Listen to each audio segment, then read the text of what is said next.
కొల్లు రవి గారు ఈరోజు వస్తున్నారు. వచ్చిన విషయం ఇక్కడ ఉన్నటువంటి ఇన్ఛార్జి గారు అందరికి చెప్పాలి. ఎవరికి? కార్యకర్తలకు అందరికి చెప్పాలి. చెప్పకుండా ఆయన గ్రూపు ఈయన గ్రూప్ అని ఉండకూడదు. ఏదే కానీ పెద్ద ఆయన వచ్చినప్పుడు అందరు కలిసి ఉండాలా.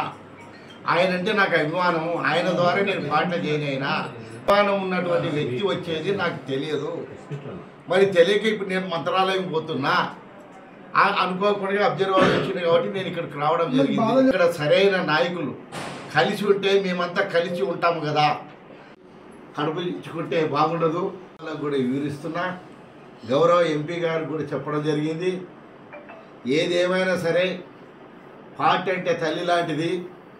నా రాజకీయ 40 సంవత్సరాల అనుభవం ఇస్తారో అందరి కార్యకర్తలంతా కలుపుకొని గౌరవ ఎంపీ గారు కానీ మరి ఇక్కడ ఉన్నటువంటి గౌరవ ఇన్ఛార్జి సరితమ్మ గారు కానీ మిగతా వాళ్ళందరూ కూడా నాయకులంతా కూడా కలుపుకొని ఏదే కానీ కార్యక్రమాలు చేయాలి. కానీ మరి ఎవరు ఇష్టం వచ్చినట్టు వాళ్ళు గ్రూప్ రాజకీయాలు చేస్తే ఇది సరైన పద్ధతి కాదని కూడా నేను ఆవేదన వ్యక్తం చేస్తున్నా. ఈ వ్యక్తికి నేను కూడా కనీసం చెప్పకుండా ఇటువంటివి చేయడం ఇది మంచిది కాదని వచ్చినటువంటి అబ్జర్వర్కి నేను విన్నవిస్తున్నా.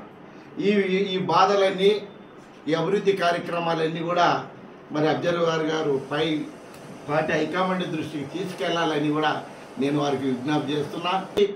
ఈ ప్రాంతంలో ఉన్నటువంటి అభివృద్ధి దిశలో తీసుకెళ్లాలనే ఉద్దేశంతో ఆయన స్వార్థ కోసం కాదు, ప్రజల కోసం పాటలు జైన్ అయినటువంటి వ్యక్తికి మనం సహకరించి మన యొక్క అభివృద్ధి గురించి మనం ఆలోచన చేయాలి. కానీ మనం అనవసరంగా గ్రూపులు పెట్టుకొని చేసేవాళ్ళని చేయకుండా ఇది చేయడం ఇది సమాజం కాదని కూడా మీ ద్వారా నేను విన్నవిస్తున్నా.